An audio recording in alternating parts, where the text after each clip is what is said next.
ever tell you, Michelle, that I'm part Swiss? Cheese? Well, actually, my grandfather, because that's my Swiss part, my grandfather was a member of he used to say he was a member of the Swiss Navy. Okay. Which made us all go, what? And then he went, it was my job to go down to the river and people would put their cheese on stumps and I would shoot the holes in them. Yep. And as a child, I went, oh my God, that's genius. That's how they do it. And my grandfather went, oh, I've got an idiot in the family. Now, I bring this up because... Ironically, that's pretty much what got you your career. Nailed it, Hermo.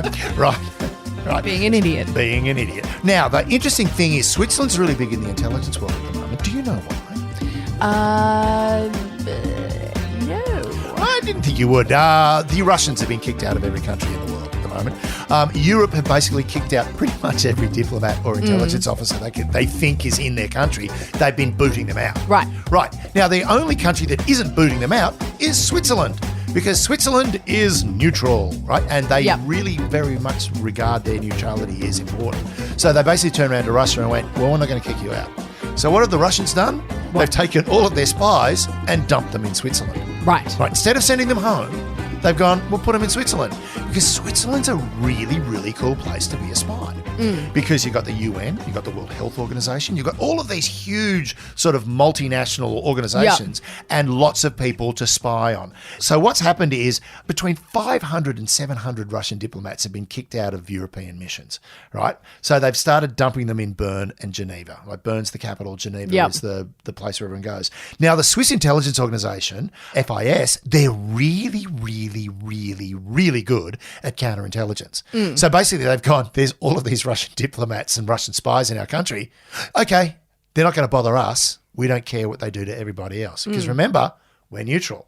I mean, interestingly enough, someone said, how can Switzerland remain neutral? Every adult in Switzerland has to serve 2 years in the national service, right? Okay. And at the end, this is why Switzerland, I think, have an army knife? Knew you were going to bring that up. And ding, ding, ding, ding, ding, ding, ding, ding, ding, ding. That means I get to go home and smoke a joint because if you said Swiss Army knife, I'm smoking a joint. No, I'm not going to do that. I'm a pure person. Anyway, right, what happened was there's a great example. The Germans turned around and said to Switzerland, you will now sign on as part of the Third Reich, to which Switzerland went, no, we won't. No. And they went, what are you going to do to stop us? And Switzerland went, we have 250,000 people that are armed because once you finish national service, and this has been the policy for a century, once you finish national service, you go home with your gun. Okay. And you are up for call up whenever the country needs you, right? So everyone's got a gun in their house. Switzerland has the second highest gun ownership in the world, I think. It's huge. Only they don't shoot each other with it, just people outside. Right. But this German general turned around and said, you have 250,000 troops. We'll bring 500,000 people into your country. And what are you going to do about it? The Swiss turned around and said, we're going to shoot twice and go home. If you got 500 and we're 250, we only need 2 bullets each and you're gone. God, and the Swiss are very good with their guns. So what's happened What about their knives, though? Are they good with their knives? They're really good. They built their country using those knives. Right, so. Just whittling wood. That's all they did. Whittling wood and using that funny thing to take stones out of horses' hooves. And clean teeth because they always have a toothpick. And tweezers.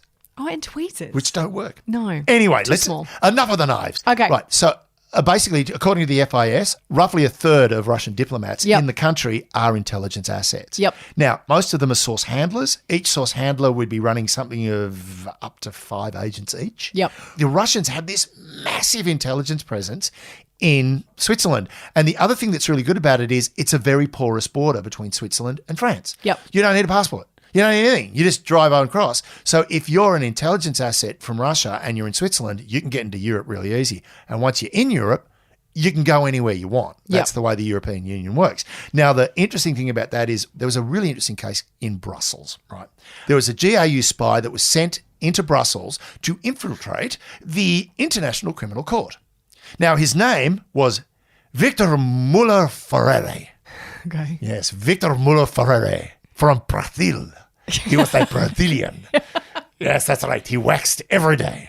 Right. So actually, why does he have a lisp? Well, it's a Spanish thing. See, I can't do a Portuguese accent. No, the Brazilian Spaniards don't do a lisp. Well, they're not Spaniards. They're Portuguese. Okay, well then they don't do a lisp. The interesting Spanish thing do is- a lisp. Yeah, but the interesting thing is I've always find Portuguese accents very difficult to do because people say the best way to do a Portuguese accent is to do a drunken Russian, which makes it really interesting because All Russians are drunk? Victor Muller Ferrera's real name was Sergei Vladimirovich Cherkasson. So he was Russian. He was Russian. Oh. But he was an illegal. Was he drunken Russian? He was an illegal. Oh. Now, the illegals, this is really interesting. They reckon the Russians would possibly have no more than 30 illegals worldwide. Illegals are incredibly difficult to create. It takes 5 to 10 years to train them. Oh, yeah, we've had this discussion before. We've done this. Yeah. Right. Now, why would Russia be interested in the International Criminal Court? Ooh. An organisation they are actually a member of. Why would they try to get someone in there as an illegal agent? Probably because they're always being accused of things internationally. Well, they've got this little thing called the special military operation in Ukraine, and they are facing this little thing called war crimes. Yes. They wanted to get a guy in there to try and work out, A, what kind of things they're looking at for war crimes, and B, how we can avoid it and how he can influence it using his Brazilian skills to basically change any outcome. Brazilian/drunken Russian. Drunken Russian, right. So, but that's an interesting point. Brussels is another one of these hubs for intelligence. The problem being it's difficult to get a Russian spy in there. NATO in Brussels kicked out a bunch of Russian spies, basically guys that have been recruited. Americans working for NATO that have been recruited by the Russians. So, like, I feel like this is an Inception episode. Exactly. This is the thing. It is a person within a person within a person. There's a person within a person within a person, and it's basically all coming out of Switzerland. Wow. So it's for me, it's this little bite-sized episode is just, guys, It's the tip of the iceberg. it's the tip of the iceberg. If you thought Have a nibble. intelligence, Get back to us. If you thought intelligence was taking a backseat to war, you were wrong as. It's still going on, kids. It's crazy out there.